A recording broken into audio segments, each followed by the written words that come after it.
Hello dear students, myself your educator Jay Gupta. तो आज मैं आपको एक बहुत इंपॉर्टेंट कौशल बताने जा रही हूँ जिसका नाम है व्याख्या कौशल।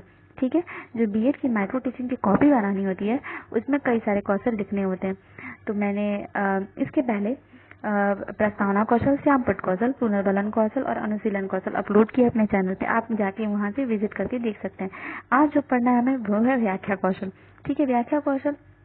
तो देखिए इसका पाठ योजना कैसे बनाते हैं। देखिए, छात्र अध्यापिका या छात्र अध्यापक जो भी रहेंगे और नाम लिखेंगे। तो छात्र अध्यापिका का नाम कुमारी जूही गुप्ता, विद्यालय का नाम रामचंद्र उपाध्याय महाविद्यालय धनौती, जो भी विद्यालय का नाम है। एक बॉक्स बनाना रहता है। तो बॉक्स में देखिए दिनांक जो रहेगा कक्षा 8 को मैं पढ़ा रही हूँ। वर्ग क, विषय विज्ञान, उप विषय रसायन विज्ञान, कालांश या घंटी पहली घंटी है। अवधि 5 से 10 मिनट है। शिक्षण विधि प्रश्नोत्तर विधि। प्रकरण डाल्टन का परमाणु सिद्धांत। पूर्व ज्ञान छात्र परमाणु के बारे में सामान्य जानकारी रखते हैं। तो व्याख्या कौशल जो होता है ना डियर स्टूडेंट्स, व्याख्या कौशल का मतलब ये होता है कि आप इस कौशल के अंतर्गत ये सीखते हैं कि कोई टॉपिक अगर आप पढ़ा रहे हैं तो आप किस तरह उसको व्याख्या कर सकते हो। और ये बातें हैं तो ये सब कौशल घटक में आती है, आपको उसको फॉलो करना है। जैसे कौशल के घटक में देखिए, पहला उपयुक्त प्रारंभिक एवं समापन कौशलों का प्रयोग। दूसरा व्यापक संधियों का प्रयोग। तीसरा आवश्यक बिंदुओं को समाविष्ट करना। चौथा छात्रों की समझ के प्रश्न पूछना। पांचवा संगत कथनों का प्रयोग। छठवां सहजता की कमी। सातवां अनुपयुक्त शब्दावली का प्रयोग। आठवां अंतिम संदिग्ध शब्दों एवं कथनों का प्रयोग। ठीक है, उद्देश्य कथन। फिर नया टॉपिक बच्चों, आज मैं आपको डाल्टन का परमाणु सिद्धांत पढ़ाऊंगी। ठीक है डियर स्टूडेंट्स, तो ये आपका यहाँ पे कंप्लीट होता है। उसके बाद अब हमको एक बॉक्स बनाना रहता है और उसमें हमको शिक्षण क्रिया। तो डाल्टन का परमाणु सिद्धांत, तो इसमें शिक्षण बिंदु एक तरफ हम डालते हैं। डाल्टन का परमाणु सिद्धांत। अब छात्राध्यापिका क्रिया है और फिर इधर छात्र क्रिया। तो यहाँ पे हो गया पहला प्रश्न। आप पहले बच्चे से पूछे कि पदार्थ की सूक्ष्म अविभाजित कण को क्या कहते हैं तथा क्या नाम दिया। तो परमाणु कहते हैं तथा नाम दिया। ठीक है, मतलब इसको तथा नाम दिए, यही परमाणु। और फिर दूसरा, पदार्थ किससे मिलकर बना है। तो परमाणुओं से मिलकर बना, उत्तर दिया दूसरे बच्चे ने। तीसरा प्रश्न आपने किसी तीसरे बच्चे से पूछा। इसी तरह आप अलग अलग बच्चे से पूछते जाएंगे। तो पदार्थ की मूलभूत इकाई क्या है। तो परमाणु। उसके बाद अणु क्या है। दो या दो से अधिक परमाणु आपस में मिलकर अणु या मॉलिक्यूल बनाते हैं। फिर पांचवा प्रश्न आपने किसी पांचवें बच्चे से पूछा कि डाल्टन का परमाणु सिद्धांत से आप क्या समझते हैं। तो ये जो आया, आपने 4 प्रश्न पूछा तो समस्यात्मक आ गया। ठीक है, तो अब आपका यहाँ पे ये प्रकरण तैयार हो गया, डाल्टन का परमाणु सिद्धांत। तो अब आप पढ़ाएंगे इसके बारे में कि महर्षि कणाद यूनानी दार्शनिकों और अन्य लोगों द्वारा प्रस्तावित प्राचीन सिद्धांत केवल विचारों पर आधारित थे, न कि प्रयोगों पर। ठीक है, प्रयोगों पर आधारित नहीं थे। कई वर्षों तक परमाणु सिद्धांत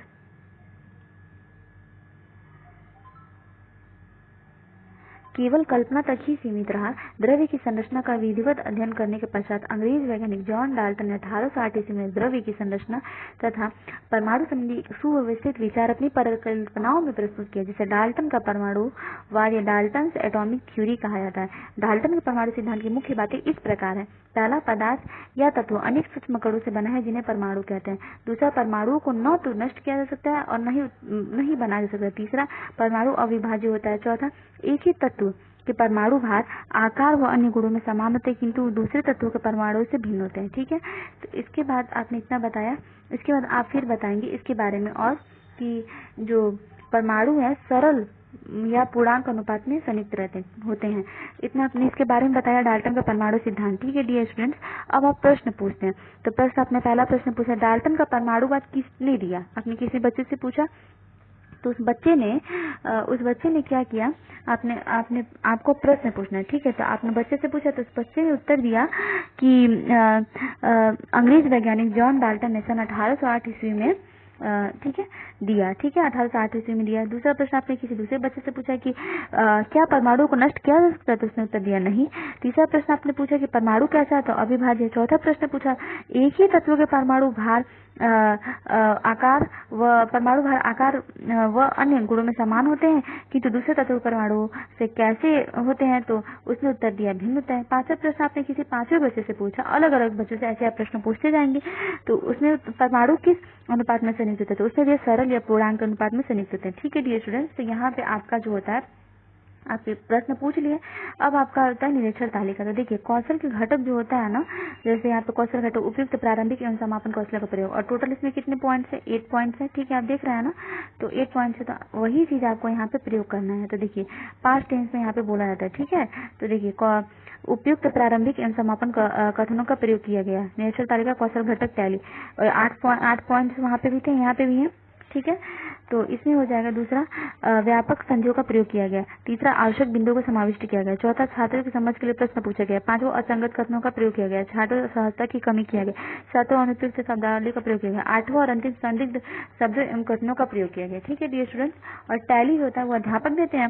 समालोचना या सुझाव, अगर कोई कमी होगी तो अध्यापक बताएंगे कि ये कमी है, उसको यहाँ लिख देंगे, आप उसको दूर कीजिए, और नहीं है तो छोड़ देंगे इसको ऐसे ही ब्लैंक। और हस्ताक्षर पर्यवेक्षक, ठीक है डियर स्टूडेंट्स। तो आई होप आपको मेरी ये बातें समझ में आई होंगी कि कैसे व्याख्या कौशल में यहाँ पे बना रहे हैं लेसन प्लान, कैसे आपको लेसन प्लान बनाना है, छात्रा अध्यापिका का नाम, विद्यालय का नाम, एक बॉक्स बनाना है, फिर पूर्व ज्ञान है, प्रकरण के बाद पूर्व ज्ञान है, सॉरी, प्रकरण से पूर्व ज्ञान, फिर कौशल के घटक आपको लिखना है।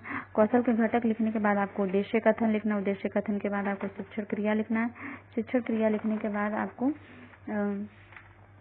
शिक्षण क्रिया लिखना है। उसके बाद आपको निरीक्षण तालिका बनाना है, फिर समालोचना या सुझाव, और फिर हस्ताक्षर पर्यवेक्षक, ठीक है। आई होप डियर स्टूडेंट्स आपको मेरी ये बातें समझ में आई होंगी कि कैसे आपको व्याख्या कौशल, छात्र अध्यापिका का नाम, विद्यालय का नाम, एक बॉक्स, प्रकरण, पूर्व ज्ञान, कौशल के घटक, उद्देश्य कथन, शिक्षण क्रिया करने के बाद आप शिक्षण क्रिया में देख ही रहे हैं कि यहाँ पे कैसे है, पहले प्रश्न पूछ रहे हैं, फिर समस्यात्मक कार्य, फिर पढ़ा रहे हैं, फिर उस पे जो पढ़ा रहे उस टॉपिक पे प्रश्न पूछ रहे हैं, फिर निरीक्षण तालिका, समालोचना, सुझाव, हस्ताक्षर पर्यवेक्षक, ठीक है डियर स्टूडेंट्स।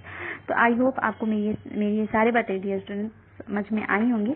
और अगर आपको मेरी बातें समझ में आती हैं तो प्लीज़ मेरे वीडियोस को ढेर सारा लाइक कीजिए, ताकि मेरा मनोबल बढ़े और मैं ऐसी अच्छी वीडियोस इस टॉपिक पे लेके आऊँ, और अच्छी वीडियोस लेके आऊँ। लाइक कीजिए, शेयर कीजिए, सब्सक्राइब कर दीजिए मेरे चैनल को, और कमेंट सेक्शन में आप मुझसे पूछ सकते हैं जो भी बातें आपको नहीं समझ में आती। इस कोरोना पैंडेमिक पे अपने और अपने पूरे परिवार का ख्याल रखिए।